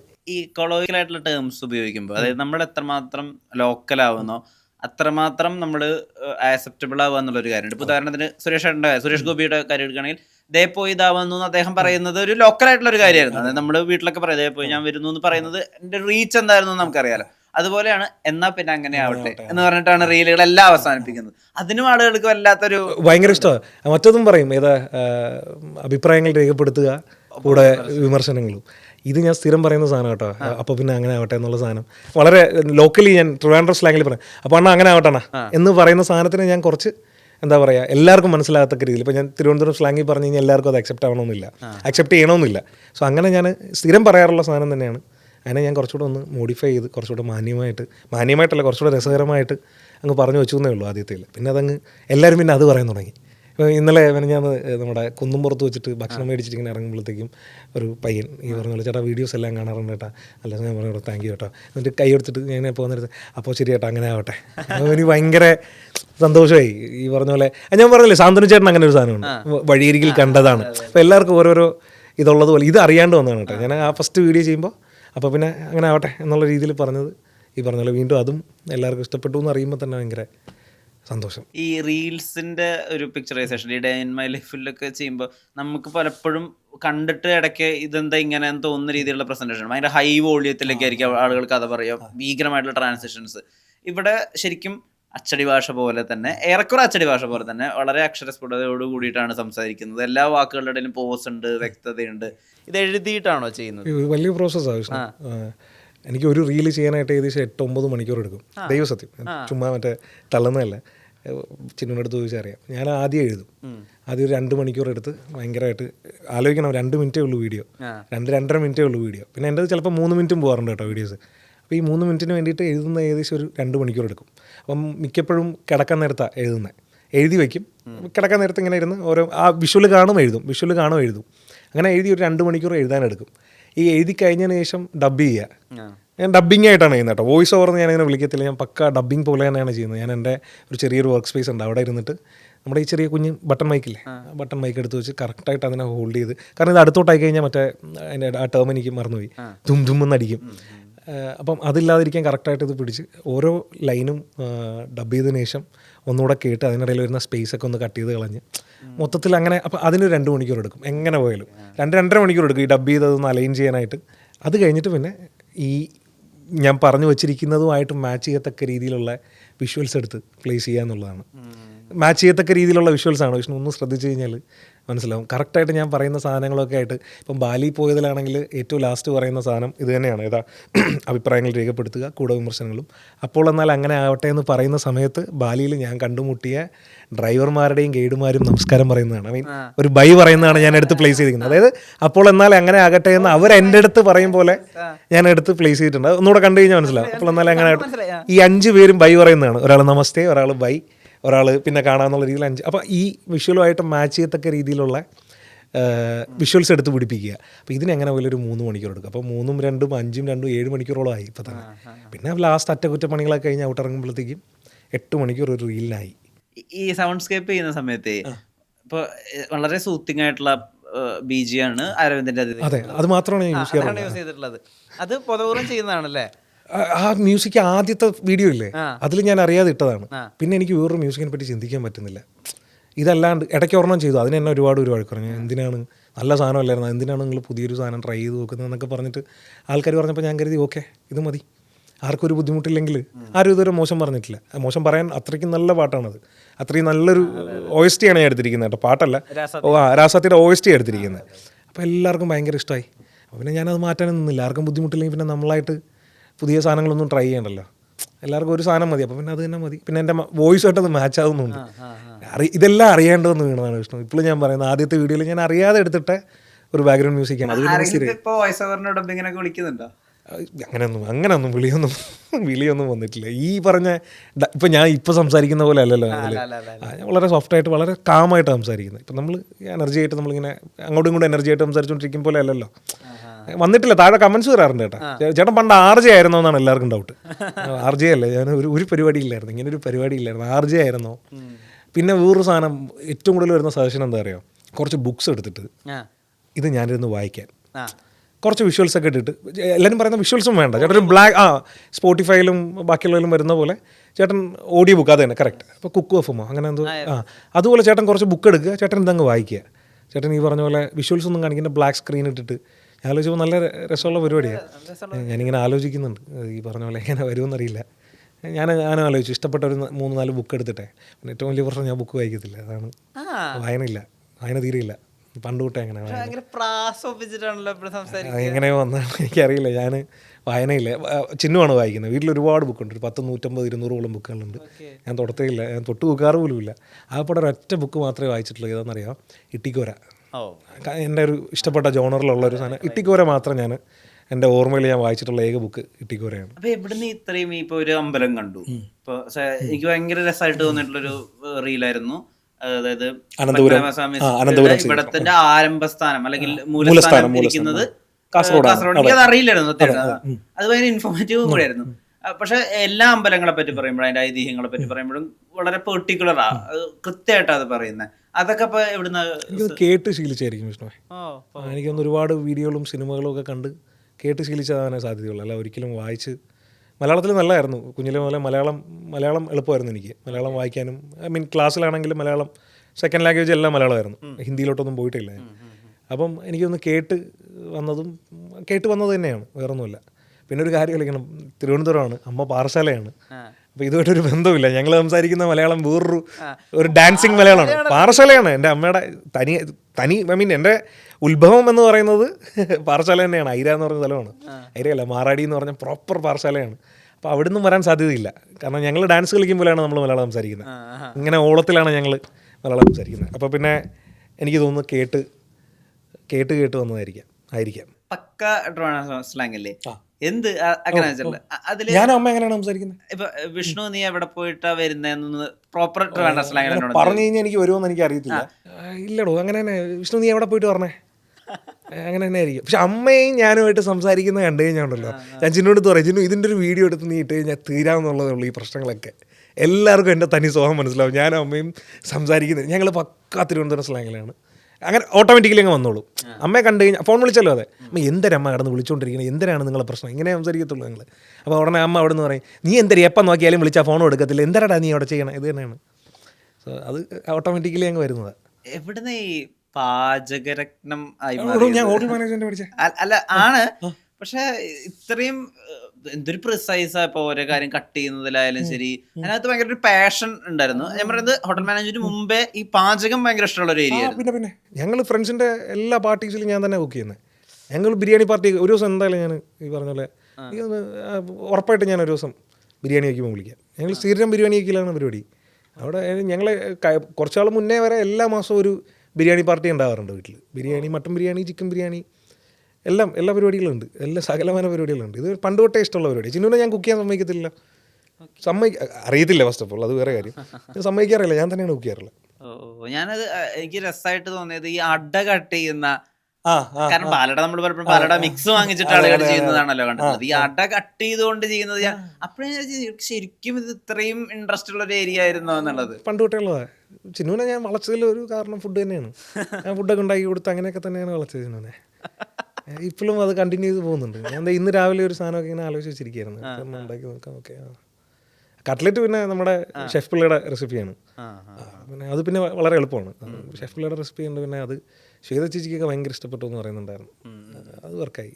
ഈ ഫുഡിനെ പറ്റി പറയുന്ന സമയത്ത് എനിക്ക് തോന്നുന്നു ഈ ട്രോളുകളുടെ ഒരു വരവോട് കൂട്ടാണ് പലപ്പോഴും ഈ ട്രിവാൻഡ്രം ഫുഡിനെയും അല്ലെങ്കിൽ ട്രിവാൻഡ്രത്ത് ഭക്ഷണം വിളമ്പുന്ന ഹോട്ടലുകളുടെയും ഈ നെഗറ്റീവായിട്ട് ട്രോളിക്കൊണ്ട് ഒരുപാട് ട്രോൾസ് വരുമായിരുന്നു. അവിടെ ഫുഡ് നല്ലതല്ല, അല്ലെങ്കിൽ അവിടുത്തെ നല്ല ഫുഡ് സ്പോട്ടുകൾ ഇല്ല എന്നൊക്കെ പറഞ്ഞിട്ട്. പക്ഷെ നമുക്കറിയാം ഇൻ റിയാലിറ്റി കേരളത്തിലെ തന്നെ ഏറ്റവും നല്ല ഹോട്ടലുകളൊക്കെ ട്രിവാൻഡ്രത്തുണ്ട്. എന്താ ശരിക്കും അങ്ങനത്തെ ഒരു നെഗറ്റീവ് ഇമ്പാക്ട് വരാൻ കാരണം എന്ന് ആലോചിച്ചിട്ടുണ്ടോ? അതിൻ്റെ പ്രധാന പ്രശ്നം ഞങ്ങളുടെ ബിരിയാണിയാണ്. ഞങ്ങളുടെ ബിരിയാണി ഞങ്ങൾക്ക് മാത്രമേ കഴിക്കാൻ പറ്റുള്ളൂ. എനിക്ക് എൻ്റെ തിരുവനന്തപുരം ബിരിയാണിയാണ് ഇഷ്ടം. എന്തായാലും ആരെങ്കിലും എന്തായാലും എന്നെ അയ്യോ മുരിങ്ങാക്കോലൊന്നും ഇല്ലടോ. അതൊക്കെ ആരായി പറയുന്നത്? മുരിങ്ങാക്കോലും പരിപാടിയൊന്നുമില്ല. ഇല്ല, ഞങ്ങൾ പൈനാപ്പിൾ ഇടും. ശരിയാണ്, ഞങ്ങൾക്ക് കുറച്ച് പ്രശ്നങ്ങളുണ്ട്. ഞങ്ങളത് എന്താ പറയുക, എല്ലാവരും പറയുന്നത് പോലെ ചിക്കൻ കറി എടുത്ത് ചോറിൽ പൊതിഞ്ഞാൽ ബിരിയാണി ആവത്തില്ല എന്നാണ് ഞങ്ങളുടെ ബിരിയാണിയെ പറ്റി എല്ലാവരും പറയാറുള്ളത്. സോ ബേസിക്കലി ഞങ്ങൾ അങ്ങനെ തന്നെയാണ്. വലിയ അരിയാണ് ഉപയോഗിക്കുന്നത്. ഈ പറഞ്ഞ പോലെ പൊന്നി അരിയല്ല. നമ്മൾ ദം ചെയ്യാറില്ല. ഞങ്ങൾ ഈ പറഞ്ഞ പോലെ ഒരു പ്രത്യേക ഒരു എന്താ പറയുക, ഒരു റെസിപ്പിയിലുള്ള ഒരു ചിക്കൻ കറീനെ അടിയിൽ വെച്ചിട്ട് അതിൻ്റെ പുറത്ത് ചോറ് വെച്ചിട്ട് അതിലൊരു മുട്ട വെച്ച് മുകളിലൊരു പൈനാപ്പിൾ വെച്ചാലാണ് ഞങ്ങളുടെ തിരുവനന്തപുരം ബിരിയാണി ആകുന്നത്. എനിക്കിന്നും അത് തന്നെയാണ് ഇഷ്ടം. ചിന്നുവാണെങ്കിൽ നേരെ ഓപ്പോസിറ്റ്. കാരണം മലബാറിൽ നിന്ന് വരുന്ന ആളാണ്. ദം ബിരിയാണി മാത്രമേ കഴിക്കത്തുള്ളൂ. പൊന്നിയരി, ചെറിയ അരിയിലുള്ള ജീരകശാല അരിയിലുള്ള ദം ചെയ്ത ബിരിയാണി മാത്രമേ എനിക്കാണെങ്കിൽ വർക്കാകത്തില്ല. ഞാനിപ്പോഴും ഞങ്ങളുടെ അവിടെ സംസമൊക്കെ ഉണ്ട്. സംസം അല്ല, ആസാദാണ് കറക്റ്റായിട്ട്. സംസം വീണ്ടും കാസർഗോഡുകാരുടെയാണ് സംസം എന്ന് പറയുന്നത്. അപ്പോൾ ട്രിവാൻഡ്രത്ത് ഈ പറഞ്ഞ പോലെ ആസാദ് ഉണ്ട്. എൻ്റെ ലാസ്റ്റ് ഇനി വരാൻ പോകുന്നൊരു റീൽ അതിനെപ്പറ്റി പറയുന്നുണ്ട്. അപ്പോൾ അത് അവിടെ ഈ പ്രോപ്പർ ഞാൻ ഈ പറഞ്ഞ ബിരിയാണിയാണ്. വലിയ അരിയിൽ അടിയിൽ കുറച്ച് മസാല ഇട്ടിട്ട് ഒരു മുട്ടയും പിന്നെ ഒരു പൈനാപ്പിൾ നമുക്ക് മസ്റ്റാണ്. ഞങ്ങളിത് കഴിച്ച് കഴിഞ്ഞാൽ നേരെ ഒരു പൈനാപ്പിൾ എടുത്ത് കഴിച്ച് കഴിഞ്ഞാലേ നമുക്കൊരു സമാധാനമുള്ളൂ. ഞാനെന്നും അത് ഇഷ്ടപ്പെടുന്ന ആളാണ്. കാരണം കുഞ്ഞിലെ മുതൽ ശീലിച്ച് വന്നുകൊണ്ടാകാം. എന്ന് പറഞ്ഞാൽ ദം ബിരിയാണി മോശമാണ്, എനിക്ക് ഇഷ്ടമല്ല എന്നല്ല, പക്ഷെ ഞാനിപ്പോഴും അതിനെയാണ്. അപ്പോൾ ഈ ബിരിയാണി കാരണമാണെന്നാണ് തോന്നുന്നത് എനിക്ക്. തിരുവനന്തപുരത്തുകാർക്ക് ഈ പറഞ്ഞ പോലെ വിനീതേട്ടനും ഇടയ്ക്ക് പറഞ്ഞല്ലോ, ആരാടാ ബിരിയാണിയിൽ പൈനാപ്പിൾ ഇടുന്ന കുറേ എണ്ണം, അത് ഞങ്ങൾ തന്നെയാണ്. ഞങ്ങൾക്ക് അങ്ങനെ ഒരു പ്രശ്നമുണ്ട്. പിന്നെ ട്രിവാൻഡ്രത്ത് ഇഷ്ടം പോലെ നല്ല സ്പോട്ടുകളുണ്ട്. വിഷ്ണു, വിഴിഞ്ഞത്തൊട്ടൊക്കെ പോയി കഴിഞ്ഞാൽ നല്ല ഫിഷ് ഫ്രൈ, പിന്നെ വിഴിഞ്ഞം ചിക്കൻ ഫ്രൈ തന്നെ ഉണ്ട്, കേട്ടിട്ടില്ലേ? ഏറ്റവും എരിവുള്ള. പിന്നെ ഞങ്ങൾക്ക് കട്ടച്ചൽ കുഴി എന്ന് പറഞ്ഞൊരു സ്ഥലമുണ്ട്. അവിടെ നല്ല ചിക്കൻ പരട്ട് കിട്ടും. അവണ കുഴി എന്ന് പറഞ്ഞിട്ട് ഞാൻ എഴുതി തരാം, കേരളത്തിൽ ഞാൻ ഏറ്റവും നല്ലതെന്നല്ല പറയുന്നത്, one of the best chicken പരട്ടും ലിവർ പരട്ടും ഒക്കെ കിട്ടുന്ന സ്ഥലമാണ്. അവിടെ ഈ വിറകടുപ്പിൽ സ്ലോ കുക്ക് ചെയ്തൊരു ബീഫിന്റെ ഗുഡ് മോർണിംഗ് ഹോട്ടൽ, അതൊക്കെ ഞങ്ങൾക്കുണ്ട്. പിന്നെ ഞങ്ങളുടെ ദേവി റെസ്റ്റോറൻറ്റ് എൻ്റെ വീടിൻ്റെ തൊട്ടടുത്താണ്. നല്ല ചൂര ഫ്രൈ കിട്ടും. വിഷ്ണു ഒരിക്കൽ കഴിച്ചു നോക്കിയിട്ട്, ഈ കഴിച്ചവരെന്തായാലും ഇത് കാണുന്നുണ്ടെങ്കിൽ അവർക്ക് മനസ്സിലാവും. നല്ല ഗംഭീര ചൂര ഫ്രൈ കിട്ടും. എനിക്ക് റസൂൽ പൂക്കുട്ടി സാറൊക്കെ വന്ന് കഴിച്ചിട്ട് പോയിട്ടുള്ള സ്ഥലമാണ്. അങ്ങനെ ഞങ്ങൾക്ക് മദേഴ്സ് വെജ് പ്ലാസ ഉണ്ട്. 365 ദിവസവും നല്ല ഉഗ്രൻ തിരുവനന്തപുരം സദ്യ കിട്ടുന്ന മദേഴ്സ് വെജ് പ്ലാസ ഉണ്ട്. അങ്ങനെ ഞങ്ങൾക്ക് നല്ല സ്ഥലങ്ങളുണ്ട്. ഞങ്ങളുടെ ബിരിയാണിയുടെ പേരിൽ ഞങ്ങളെ അധിക്ഷേപിക്കരുതേ. അതെ എന്നാണ് എൻ്റെ ഒരു അപേക്ഷ. ഞങ്ങളുടെ ബിരിയാണി അങ്ങ് മാറ്റി വെച്ചേക്കും. ഞങ്ങളുടെ ബിരിയാണി കഴിക്കണ്ട. നിങ്ങൾക്ക് ഇപ്പോൾ തിരുവനന്തപുരം പറഞ്ഞെങ്കിൽ പാരഗണുണ്ട്, അജുവ ഉണ്ട്, എല്ലാം ഉണ്ട്. അപ്പോൾ അവിടെ പോയി നിങ്ങൾ ദം ബിരിയാണി കഴിച്ചിട്ട് ബാക്കി ഞങ്ങളുടെ സാധനങ്ങളൊന്ന് കഴിച്ചു നോക്കിയിട്ട് ഈ പറഞ്ഞ പോലെ നമ്മളെ അധിക്ഷേപിക്കുന്നതായിരിക്കും നല്ലതെന്ന് തോന്നുന്നു. അത് കാരണമാണ്, ഉറപ്പാണ്, നമ്മുടെ ബിരിയാണി കാരണമാണ് ഈ പ്രശ്നങ്ങൾക്ക്. ഈ ഒതന്റിക് ആയ സദ്യ, അതായത് ഈ acid to alkaline pH value നോക്കുന്ന വിധത്തിൽ വിഭവങ്ങൾ വിളമ്പുന്ന സദ്യ, അത് ട്രിവാൻഡ്രം കൊല്ലമാണെന്ന് പറയുന്നുണ്ട്. അവകാശമല്ല, ബാക്കി സ്ഥലത്ത് അങ്ങനെയൊന്നും വിളമ്പുന്നില്ല. പിന്നെ ടേസ്റ്റിന്റെ കാര്യത്തിലും ട്രിവാൻഡ്രം കൊല്ലംകാർ ഒരിക്കലും അത് സമ്മതിക്കില്ല. ബാക്കിയുള്ള സദ്യകളാണ് ടേസ്റ്റ്. ശരിക്കും എന്താണ് ഈ സദ്യയുടെ പിന്നിലെ കാര്യം? സദ്യയുടെ പിന്നിൽ അങ്ങനെ പ്രത്യേകിച്ച് കാര്യമില്ല. ഞങ്ങൾ കുറച്ച് എന്താ പറയുക, വൈഡാണ്. ഞങ്ങൾ ഓർഡർ ഫോളോ ചെയ്യും, പ്ലസ് വൈഡാണ് ഞങ്ങളുടെ സാധനങ്ങളെന്ന് പറയുന്നത്. ഞങ്ങൾക്കൊരു 10-24 കറികളുണ്ടാവും. ഇപ്പോൾ എൻ്റെ കല്യാണത്തിനാണെങ്കിൽ പോലും എറണാകുളത്തിൽ നിന്നായിരുന്നു, തൃപ്പൂണിത്തറ കല്യാണം എറണാകുളത്ത് വെച്ചായിരുന്നില്ല, തൃപ്പൂണിത്തറയിൽ നിന്നായിരുന്നു, കാറ്ററിങ് തൃപ്പൂണിത്തറയിൽ നിന്നായിരുന്നു. അപ്പോൾ പേര് ഞാൻ പറഞ്ഞു, വലിയൊരു ഫേമസ് ടീമിൻ്റെ ആയിരുന്നു. അപ്പോൾ ഞാൻ നോക്കുമ്പോൾ ബോളിയും പായസവും ഇല്ല. എനിക്കങ്ങ് ഭയങ്കര ഈ പറഞ്ഞ പോലെ, അമ്മയും അത് ബോളിയില്ലേ? ഞാൻ പറഞ്ഞില്ല, ബോളിയില്ല. 2 പായസമുണ്ട്, പക്ഷേ ബോളിയില്ല. സുരേഷ് ഗോപി സാർ വരുന്നുണ്ട് തിരുവനന്തപുരത്ത് നിന്ന്, നമ്മുടെ കുറച്ച്, അപ്പം ബോളി എന്തായാലും വേണം. അങ്ങനെ ഞാൻ തിരുവനന്തപുരത്ത് നിന്ന് നമ്മുടെ മഹാബോളി അറിയാമല്ലോ, മഹാബോളിയിൽ നിന്ന് ഞാൻ ഈ പറഞ്ഞ പോലെ ബോളി തലേദിവസം രാത്രി ഇവിടെ എത്തിച്ച് പാൽപ്പായസത്തിനോട് നിർബന്ധമായിട്ട് ഞാൻ ബോളി കൊടുത്താണ് വിട്ടത്. അപ്പോൾ ഈ എറണാകുളം തിരുവനന്തപുരം സദ്യ കഴിക്കാത്ത കുറച്ച് പേര് വന്നിട്ടുണ്ടായിരുന്നു. അവരൊക്കെ പറഞ്ഞതാണ് ബോളി വിത്ത് പായസമാണ് ഏറ്റവും ബെസ്റ്റ് പരിപാടി എന്നുള്ളത്. അപ്പോൾ നമ്മൾ പറഞ്ഞു വന്നതാ, തിരുവനന്തപുരത്ത് ഞങ്ങളുടെ സദ്യ കുറച്ച് എല്ലാം കറക്റ്റായിട്ട് നോക്കിയാണ് പോകുന്നത്. അതിട്ടിട്ട് മാത്രമേ നമ്മൾ ഇതിടത്തുള്ളൂ, ഇതിട്ടിട്ട് മാത്രം ഒരു സദ്യ കൂടിയിട്ടുണ്ട്. നല്ല രസമല്ലേ? ആ വിളമ്പുന്ന കാണാൻ തന്നെ കറക്റ്റായി ടക്ക് ടക്ക് ടക്ക് ടക്ക് ടക്ക് എന്ന് പോയി, അവിടെ നിന്ന് തിരിച്ച് ടക്ക് ടക്ക് ടക്ക് ടക്ക് ഇങ്ങോട്ട് വന്ന് കറക്റ്റ് സാധനങ്ങളൊക്കെ ഫോളോ ചെയ്ത് 3 പായസം, അതിൽ പ്രത്യേകിച്ച് ഈ പറഞ്ഞ പോലെ ബോളി, ചിലപ്പം പൂന്തി കിട്ടും. പൂന്തി അറിയാമോ? പൂന്തി എന്ന് പറയുന്നത് ഈ നമ്മുടെ ലഡുവിൻ്റെ ഈ കുരു സാധനം ഉണ്ടല്ലോ, എനിക്ക് കറക്റ്റാണ് പറഞ്ഞാൽ അറിയത്തില്ല, മനസ്സിലായില്ലേ? സോ ബോളിക്ക് വരാൻ പൂന്തി കിട്ടും. പൂന്തി കിട്ടി അതിനേക്കാളും കേമമാണ്. പൂന്തിയും കുറച്ച് സേമിയ പായസവും കൂടെ കുഴച്ച് കഴിച്ചു നോക്കണം എൻ്റെ പൊന്നു വിഷ്ണുവേ. ഇതൊക്കെ നമ്മുടെ അവിടെ മാത്രം കണ്ടുവരുന്ന സാധനങ്ങളാണ്. സാധനം മനസ്സിലായല്ലോ? ഈ കുഞ്ഞു ബോൾസ്, ഈ ബോളിയെ പോലെ പ്രസാദമായിട്ട് കൊടുക്കും. കറക്റ്റ്, അതെ തന്നെ. അത് ഈ പറഞ്ഞ പോലെ പാൽ പായസം നമ്മുടെ സേമിയ പായസത്തിൻ്റെ കൂടെ മിക്സ് ചെയ്തിട്ട് കഴിച്ചാൽ കിട്ടുന്നൊരു സുഖം ഇതും തിരുവനന്തപുരത്ത് മാത്രം കഴിച്ചിട്ടുണ്ടാവുമെന്ന് എനിക്ക് തോന്നുന്നില്ല. അല്ല, ഇങ്ങനെ ഈ സദ്യയുടെ കൂടെ സദ്യയുടെ കൂടെ അതും കൂടെ ഒന്ന് കഴിച്ചു നോക്കണം. അങ്ങനെ നമ്മളത് ഓർഡർ ഫോളോ ചെയ്ത് പോകുന്നതുകൊണ്ടൊക്കെ ആയിരിക്കാം നമ്മൾ പറയുന്നത് നമ്മുടേതാണ് ബെസ്റ്റ് എന്നൊക്കെ നമ്മൾ പറയുന്നതിൻ്റെ കാരണം അതായിരിക്കും. പിന്നെ ഇല നിറഞ്ഞിരിക്കും കേട്ടോ, 4, 3, 7 കഴിച്ചു കഴിഞ്ഞാലേ വിളമ്പുള്ളൂ. പിന്നെ ആ പരിപാടിയില്ല. നമുക്ക് ഈ പറഞ്ഞ പോലെ ഫസ്റ്റ് നെയ്യ് വരും, ചോറ് വരും, ചോറ് കഴിഞ്ഞ് നെയ്യ് വരും, നെയ്യ് കഴിഞ്ഞ് പരിപ്പ് വരും, പപ്പടം. ഇത് മൊത്തം കഴിച്ച് തീർക്കണം. തീർക്കുന്ന സമയത്തേക്കും സാമ്പാർ എത്തിയിരിക്കും. കറക്റ്റ് കഴിച്ച് കഴിയുമ്പോൾ സാമ്പാർ എത്തിയിരിക്കും. അത് വേറെ കാര്യമാണ്. അതെങ്ങനെയാണ് അതിൻ്റെ കാൽക്കുലേഷൻ എന്നൊന്നും എനിക്കറിയത്തില്ല. കറക്റ്റാണ്. ഈ പരിപ്പും കൂട്ടി സാമാന്യം ഒരാൾ, ഇപ്പം ഞാനൊക്കെ കറക്റ്റ് കഴിച്ച് തരുമ്പോഴത്തേക്കും അടുത്ത ചോറത്തും ചോറിൻ്റെ കൂടെ സാമ്പാർ എത്തിയിരിക്കും. സാമ്പാർ തീരുമ്പോഴത്തേക്കും അടുത്ത നേരെ വരാൻ പോകുന്നത് രസം വരുന്നു, പുളിശ്ശേരി വരുന്നു, എല്ലാം കറക്റ്റായിട്ട് ടക്ക് ടക്ക് ടക്ക് ടക്കനെ. ഈ കാൽക്കുലേഷൻ എങ്ങനെയാണ് ഇതിൻ്റെ പരിപാടി എന്നുള്ളത് എനിക്ക് ഇപ്പോഴും ഒരു പിടിയില്ല. ഓരോന്ന് കഴിച്ച് തരുമ്പോൾ സാധനങ്ങൾ. പിന്നെ രണ്ടാമത് ചോദിച്ചാലും തരാൻ സാധ്യത വളരെ കുറവാണ്. ഈ ബാക്കിയുള്ളിടത്തൊക്കെ ഞാൻ കണ്ടിട്ടുണ്ട് രണ്ടാമത് തരും. ഇപ്പം നമുക്ക് സാമ്പാർ കുറച്ച് അധികം വേണമെങ്കിൽ ആ പരിപാടിയില്ല. ഈ റൗണ്ട് പോയി കഴിഞ്ഞാൽ പിന്നെ ഇപ്പം പക്ഷേ ഉണ്ട് കേട്ടോ. ഇപ്പം പിന്നെ അതൊക്കെ ക്ലിയറാണ്. എത്ര ചോദിച്ചു കഴിഞ്ഞാൽ വീണ്ടും കിട്ടും. പണ്ട് ഞാനൊക്കെ കുഞ്ഞായിരിക്കുമ്പോഴത്തേക്കും ഒറ്റ തവണ അപ്പോൾ പരിപ്പ് വന്നു കഴിഞ്ഞു. പിന്നെ പരിപ്പ് വേണമെങ്കിൽ അടുത്ത റൗണ്ടിൽ വന്ന് വീണ്ടും. സദ്യകളിൽ യുദ്ധങ്ങളൊക്കെ നടക്കുക. ഇല്ലടോ, ഞങ്ങൾ എവിടെയാണ് യുദ്ധം ഉണ്ടാക്കി? നമ്മളെ 2 ജില്ലക്കാരെ തമ്മിൽ അടി ഉണ്ടാക്കിപ്പിക്കുകയാണ് കേട്ടോ വിഷ്ണു. ഞങ്ങൾ അടിയൊന്നും ഉണ്ടാക്കാൻ പോയിട്ടില്ല. എനിക്കറിയത്തില്ല. അല്ല, ഈ അവസാനമല്ലേ പച്ചമോര് വരിക? ഏറ്റവും ലാസ്റ്റ് നമുക്ക് ഗ്ലാസ്സിലും തരും കേട്ടോ. ആണെങ്കിൽ പച്ചമോര് രസമില്ല. ഏറ്റവും ലാസ്റ്റ് നമുക്ക് ഗ്ലാസ്സിൽ ചോദിച്ചാൽ ഗ്ലാസ്സിലും തരും. ഇപ്പം ഗ്ലാസ്സിൽ തരും, പണ്ടൊന്നും ഗ്ലാസ്സിൽ തരത്തില്ല. ഇങ്ങനെ അറിയാലോ, ഇങ്ങനെ വേണം. അതാണ് അതിൻ്റെ ഡൈജഷൻ എന്ന് പറയുന്നത്. രസം ഇറങ്ങിക്കഴിഞ്ഞാൽ പ്രോപ്പറായിട്ട് ഡൈജഷൻ കിട്ടും. ഇത് കഴിഞ്ഞൊരു ഉറക്കം കൂടെ ഉറങ്ങിക്കഴിഞ്ഞാൽ എൻ്റെ പൊന്നു വിഷ്ണു. ഒരു ദിവസം തിരുവനന്തപുരം പോകും, മദേഴ്സ് വെജ് പ്ലാസയൊക്കെ കൊണ്ടുപോയി നല്ല സദ്യ മേടിക്കുക. പോയിട്ടുണ്ടോ? ഇല്ല. നല്ല രസം. അടുത്തവണ പോകുമ്പോൾ എന്തായാലും ഭയങ്കര ക്യൂ ആയിരിക്കും. പക്ഷേ 360 സദ്യ മാത്രമേ ഉള്ളൂ അവിടെ. പക്ഷേ അവിടുത്തെ തിരക്ക് കാണണം. ഇപ്പോൾ രാഹുൽ ഏട്ടൻ എങ്ങനെ ചിക്കൻ പെരട്ടുണ്ടാക്കും എന്ന് പറഞ്ഞാൽ റെസിപ്പിയൊക്കെ പറയണം. പെട്ടെന്ന് പറ. പെട്ടെന്ന് ഉണ്ടാക്കാൻ പറ്റുന്ന ചിക്കൻ കറി തന്നെയാണല്ലോ. ചിക്കൻ കറി ഒരു റീല്. പിന്നെ ഞാൻ ഏറ്റവും പെട്ടെന്ന് ഉണ്ടാക്കുന്നതും ഇപ്പം ചിന്നുവിനും എല്ലാവർക്കും ഈ പറഞ്ഞ പോലെ പെട്ടെന്ന് ഉണ്ടാക്കാൻ പറ്റുന്ന സാധനം എന്ന് പറഞ്ഞാൽ മുട്ടത്തോരനാണ്. കേട്ടിട്ടുണ്ടോ? അത് തന്നെയാണ് നമ്മൾ എന്താ മുട്ട ചിക്ക് ചെയ്ത് ഞാൻ അതിൽ കുറച്ച് തേങ്ങയും കൂടെ ഇടും. ഭയങ്കര രസമാണ്. അപ്പം അതായത് നമ്മുടെ എണ്ണ ചൂടാക്കുക, നമ്മുടെ ബേസിക് ആയിട്ടുള്ള കടുക് വേണമെങ്കിൽ ഇടാം. കടുക് ഞാൻ ഇടാറില്ല, യൂഷ്വലി മുട്ടയിൽ ഇടാറില്ല. നമ്മൾ ചെറിയ ഉള്ളി കേട്ടോ ഞാൻ മിക്കുള്ളും യൂസ് ചെയ്യുന്ന സാധനം. കാരണം ചെറിയ ഉള്ളിക്കാണ് ടേസ്റ്റ്. കുഞ്ഞനാണെങ്കിൽ ഏറ്റവും ടേസ്റ്റ് സവാളേനേക്കാളും ചെറിയ ഉള്ളി എന്നാണ് എൻ്റെ വിശ്വാസമാണ്. അങ്ങനെയാണ്. അപ്പോൾ ചെറിയ ഉള്ളി പച്ചമുളക് ഇടുന്നു, നമ്മൾ അതൊന്ന് വഴറ്റിയെടുക്കുന്നു, തേങ്ങ ഇടുന്നു. ചെറിയ തേങ്ങ ഇട്ടിട്ട് ഒന്ന് ബ്രൗൺ ആക്കി എടുത്തിട്ട് ആ ചെറിയ തേങ്ങയും ഇതും ഇരിക്കുന്നതിൻ്റെ കൂട്ടത്തിൽ നമ്മൾ മുട്ട പൊട്ടിച്ചിട്ടിട്ട് ഒരു അല്പം മഞ്ഞപ്പൊടി ഇട്ട് കുറച്ച് ഉപ്പ് ഇട്ടിട്ട് ഇങ്ങനെ ചിക്കി എടുത്തു കഴിഞ്ഞാൽ നമ്മുടെ സാധാരണ മുട്ട ചിക്കനേക്കാളും തേങ്ങ ഇടുമ്പോൾ കുറച്ചുകൂടെ ടേസ്റ്റാണ്. വേറൊന്നും വേണ്ടി വരത്തില്ല. ഈ ചോറും മുട്ട ചിക്കിയതും ഈ പറഞ്ഞ മുട്ടത്തോരനും മാത്രം മതി. ഈസി ആയിട്ട് കഴിക്കാൻ പറ്റും. 1 രൂപയുടെ നമ്മുടെ മറ്റച്ചാർ അറിയാമോ? പാക്കറ്റ് അച്ചാർ 1 രൂപ. അതൊരു വലിയ ഈ ചോറ് കഴിക്കുക. വേറെ ഒരു കറിയുടെ ആവശ്യമില്ല. ട്രൈ ചെയ്ത് ചോറും വെള്ളച്ചോറായിരിക്കണേ. ഏതാ നമ്മുടെ ബസ്മതി വെള്ളച്ചോറല്ല, നമ്മുടെ ഉണ്ട വെള്ളച്ചോറ്. യെസ്, അത് മട്ട വെള്ളയാണെങ്കിൽ അടിപൊളിയായിരിക്കും. വേറെ ഒന്നും വേണ്ട. ഈ പറഞ്ഞ പോലെ ഇത് മാത്രം മതി, സുഖമായിട്ട് കഴിക്കാൻ പറ്റും. അതിൻ്റെ ഏറ്റവും സിമ്പിൾ ആയിട്ടുള്ള പരിപാടി ഇതാണ്. തേങ്ങ ഇട്ട് നോക്കി. തേങ്ങ ഇട്ടിട്ടില്ലല്ലോ? ഒരിക്കൽ തേങ്ങ ഇട്ട് നോക്കി ഒന്ന് ബ്രൗൺ ആക്കിയിട്ട് അതിൻ്റെ കൂടെ മുട്ട പൊട്ടിച്ചിട്ടിട്ട് ഒന്ന് ട്രൈ ചെയ്ത് നോക്കിയാൽ ഗംഭീരമായിരിക്കും. ട്രിവാൻഡ്രത്തിന്റെ ഒരു വ്ളോഗിനകത്ത് ഈ അമ്പലത്തിന് ചുറ്റുമുള്ള പല വഴികൾക്കും എൻ്റെ ജീവിതത്തിൽ പല കഥകളും ഒരു കഥ പറയാം. അതിൻ്റെ ഞാൻ പറയാൻ വേണ്ടി റെക്കോർഡ് ചെയ്ത് വെച്ചു, പക്ഷേ ലെങ്ത് കൂടുതലായതുകൊണ്ട് ഞാനത് എന്താ പറയുക, ഏറ്റവും രസമുള്ള കഥ എന്ന് പറഞ്ഞാൽ ഞാൻ അച്ഛനെ പറഞ്ഞല്ലോ. അച്ഛൻ ഇൻഡിപെൻഡൻ്റ് ആയിട്ട് ചിന്തിക്കുന്ന സ്വന്തം കാര്യങ്ങളാണ് അച്ഛൻ എപ്പോഴും. എനിക്ക് തോന്നുന്നു അച്ഛൻ ഏറ്റവും കൂടുതൽ സ്നേഹിച്ചിട്ടുള്ള അച്ഛനെ തന്നെയായിരിക്കും. ഞാനും അതെ. എനിക്ക് ഏറ്റവും ഇഷ്ടമുള്ള ആളും ഞാനാണ്. അത് കഴിഞ്ഞിട്ടുള്ളൂ എനിക്ക് ഈ പറഞ്ഞ പോലെ ചിന്നുവാണെങ്കിലും അമ്മയാണെങ്കിലും എല്ലാവരും എനിക്ക് ഏറ്റവും ഇഷ്ടമുള്ളത് എന്നെ തന്നെയാണ്. വിഷ്ണുവിന് ഞാനങ്ങനെ ആലോചിച്ചിട്ടില്ല. എനിക്ക് എന്നെയാണ് ഇഷ്ടം. എനിക്ക് ഏറ്റവും കൂടുതൽ ഇഷ്ടമുള്ളത് തന്നെയാണ്. ഞാൻ ഈ പറഞ്ഞ പോലെ ഞാൻ എൻ്റെ ബർത്ത്ഡേക്ക് ഒരു സ്റ്റോറി ഇട്ടിട്ടുണ്ടായിരുന്നു. എനിക്ക് ഏറ്റവും പ്രിയപ്പെട്ട എനിക്ക് പിറന്നാൾ ആശംസകൾ എന്ന് പറഞ്ഞിട്ട് എനിക്ക് എന്നെയാണ് ഏറ്റവും കൂടുതൽ ഇഷ്ടം. എനിക്ക് ഏറ്റവും കൂടുതൽ ഇഷ്ടമുള്ളത് തന്നെയാണ്. എൻ്റെ അച്ഛനും അങ്ങനെ ആയിരുന്നു എന്നാണ് തോന്നുന്നത്. അച്ഛൻ്റെ കാര്യങ്ങൾ അത് കഴിഞ്ഞിട്ടേ ഉള്ളൂ അമ്മയും ഞാനും ഒക്കെ. പക്ഷെ എന്നെ ഭയങ്കര ഇഷ്ടമാണ്. വൈകുന്നേരങ്ങളിൽ നടക്കാൻ കൊണ്ടുപോകും. അച്ഛന് സൈക്കിൾ ഓടിക്കാൻ പോലും അറിയത്തില്ലായിരുന്നു.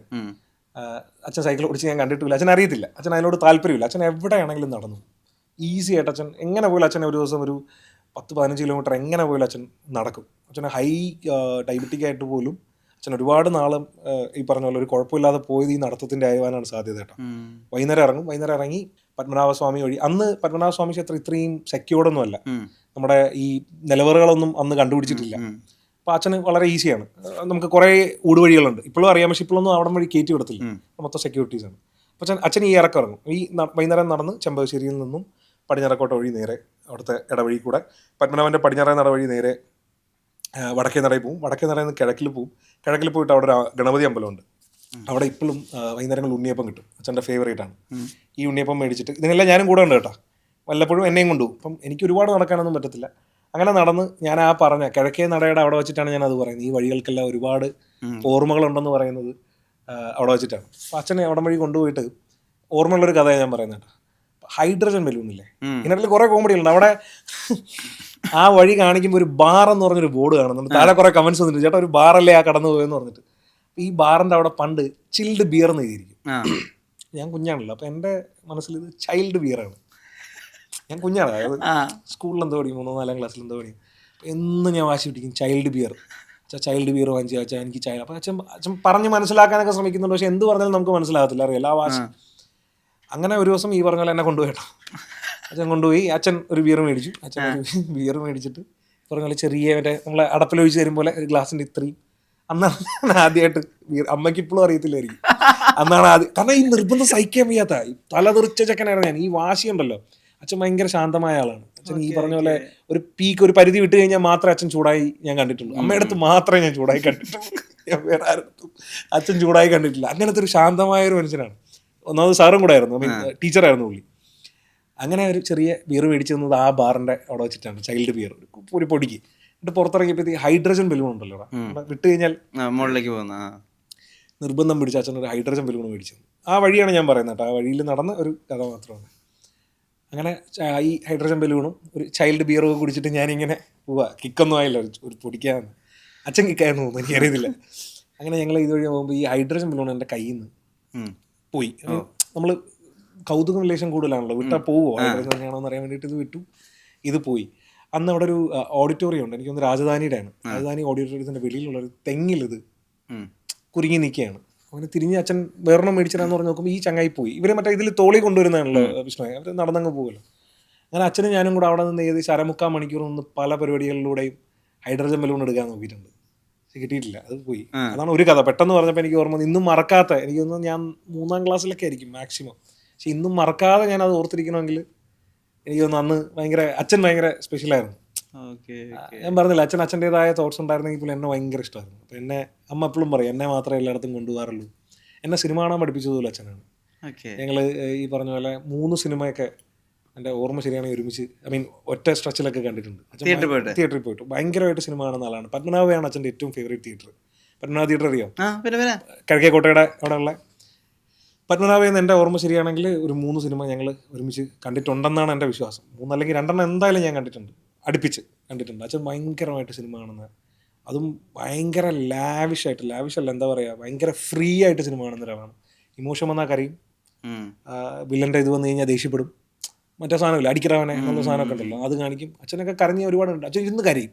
ഈ ടി വിയിലൊക്കെ പടങ്ങൾ വന്നു കഴിഞ്ഞാൽ ഇത് കണ്ട് അച്ഛൻ ഇങ്ങനെ ഏങ്ങി കരയുന്നതൊക്കെ ഞാൻ കണ്ടിട്ടുണ്ട്. അത്രയ്ക്ക് ഇമോഷണൽ പടമാണെങ്കിൽ അങ്ങനെ ഫ്രീ ആയിട്ട് സിനിമ കാണുന്ന ആൾക്കാരൊന്നും ഇപ്പം കാണാൻ കിട്ടാറില്ല. ഇൻവോൾവ്മെന്റോടുകൂടിയും അത്രയും ഇമോഷൻ, എന്താ പറയുക, ലൈക്ക് മനസ്സിലാക്കി സിനിമ ആണെന്ന് അറിയപ്പോൾ കാണാമല്ലോ. അച്ഛൻ പക്ഷേ ഭയങ്കരമായിരുന്നു. ഈ പറഞ്ഞ പോലെ അമ്മയൊക്കെ ഇരുന്ന് കളിയാക്കും, ഇതേ കരയാന്ന് പറയാം, ഇങ്ങനെ ഒഴുകും ഇങ്ങനെ. അങ്ങനെ അച്ഛനായിരുന്നു എന്നെ സിനിമ കാണാൻ പഠിപ്പിച്ചത്. അച്ഛനായിരുന്നു. അച്ഛൻ ഭയങ്കര നാടക നടനൊക്കെ ആയിരുന്നു MG കോളേജിൽ. ലാലേട്ടൻ്റെ സീനിയറായിരുന്നു. ലാലേട്ടനായിട്ടൊക്കെ ഒരു കഥകളൊക്കെ ഉണ്ട് അച്ഛൻ്റെ. അച്ഛൻ പറഞ്ഞു തന്ന കുറച്ച് കഥകളൊക്കെ ഉണ്ട് രസമുള്ള. അങ്ങനെയാണ് അച്ഛൻ അതായിരുന്നു. അപ്പം ആ വഴികൾക്ക് ഒരുപാട് ഓർമ്മയുണ്ട്. പിന്നെ അമ്മയുടെ കൂടെ ഒരുപാട് തവണ എന്നെ ഓഫീസിൽ കൊണ്ടുപോകുമ്പോൾ, ഞാൻ കുഞ്ഞാണല്ലോ, അപ്പം രാവിലെ എനിക്ക് സ്കൂളില്ലാത്ത ദിവസങ്ങളിൽ അമ്മ ഓഫീസിൽ കൊണ്ടുപോകും. ആ വഴിയാണ് നടന്നു പോകുന്നത്. അപ്പം അന്ന് അവിടെ റോസ് മിൽക്ക് കിട്ടും. എനിക്ക് കണ്ണടയ്ക്കുമ്പോഴേ വിഷ്വൽ കിട്ടുന്നുണ്ട്, മനസ്സിലായില്ലേ? അതാണ് ഞാൻ ഇത്ര, എന്താ പറയുക, ഇപ്പം വിഷ്ണു റാൻഡമായിട്ട് എൻ്റെ അടുത്ത് ചോദിച്ചാണ്, പക്ഷേ എനിക്ക് അത്രയ്ക്ക് മെമ്മറി ഇരിക്കുന്നുണ്ടാണ്. ഓർമ്മകളെ ഫുഡുമായിട്ട് അസോസിയേറ്റ് ചെയ്തതായിട്ട് ഫുഡും തോന്നിയിട്ടുണ്ട്. മണവുമാണ് കേട്ടോ എനിക്ക് അതായത് രണ്ടും. ഇപ്പൊ ഉദാഹരണത്തിന് ഇപ്പൊ ഇവിടുത്തെ നമ്മുടെ ഹെഡ് ഓഫ് പ്രോഗ്രാം ആയിട്ടുള്ള സുമേഷ് ഏട്ടനെ കണ്ടപ്പോ അദ്ദേഹം വർക്ക് ലേസാ ചെയ്ത ഞാൻ പറഞ്ഞത്. സിനിമ കണ്ടപ്പോ ഞാൻ പച്ച പുറത്തുനിന്ന് പോയി ലേസ് മേടിച്ച് പച്ച ലേസ് പച്ച ലേസ് മേടിച്ച് ഈ ഫുഡായിട്ട് അസോസിയേറ്റ് ഫുഡും ചെയ്തിട്ടാണ്. മണവുമാണ് ഞാൻ എല്ലാത്തിലും അസോസിയേറ്റ് ചെയ്യുന്നതാണ്. മണം എനിക്ക് ഇപ്പോഴും കണ്ണടച്ച് കഴിഞ്ഞാൽ എനിക്ക്, അല്ലെങ്കിൽ ഇങ്ങനെ ഒന്ന് വലിച്ചു കഴിഞ്ഞാൽ അച്ഛൻ്റെ മണം എനിക്ക് കിട്ടാറുണ്ട്.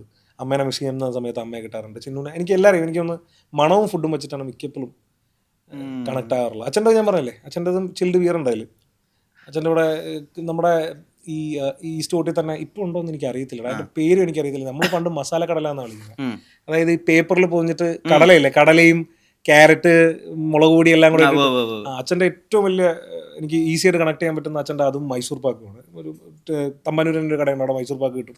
അത് മേടിച്ചു തരും. ഈ പറഞ്ഞ കടല ഇതും ചവച്ച് വെച്ചാണ് ഞങ്ങൾ തിരിച്ച് നടക്കുന്നത്. പപ്പനാവനെ ഒന്ന് കറങ്ങി പപ്പനാവനെ മൊത്തത്തിൽ കണ്ട്, പപ്പനാവൻ്റെ ഇടവഴി ഞാൻ പറഞ്ഞില്ല, ഇടവഴികളിലൂടെയൊക്കെ ഈ കടലയും തിന്ന് വെച്ചിട്ട് ഞാനും കൂടെ ഇങ്ങനെ വളാന്ന് നടക്കും. അത് എല്ലാവരും ഫുഡായിട്ട് ഭയങ്കരമായിട്ട്. അപ്പം അമ്മ റോസ് മിൽക്ക് മേടിച്ചു തരും. ഞാൻ പറഞ്ഞ പോലെ ആസാദി കൊണ്ടുപോയിട്ട് സാലറി കിട്ടുമ്പോൾ ബിരിയാണി വെച്ച് തരുമെന്ന്. ഫുഡായിട്ട് പെട്ടെന്ന് കണക്ട് ആവുന്നുണ്ട്. ശരിയാണ്. വിഷ്ണു പറഞ്ഞപ്പോഴാണ് ഞാനും അറിയുന്നത്. ശരിയാണ്.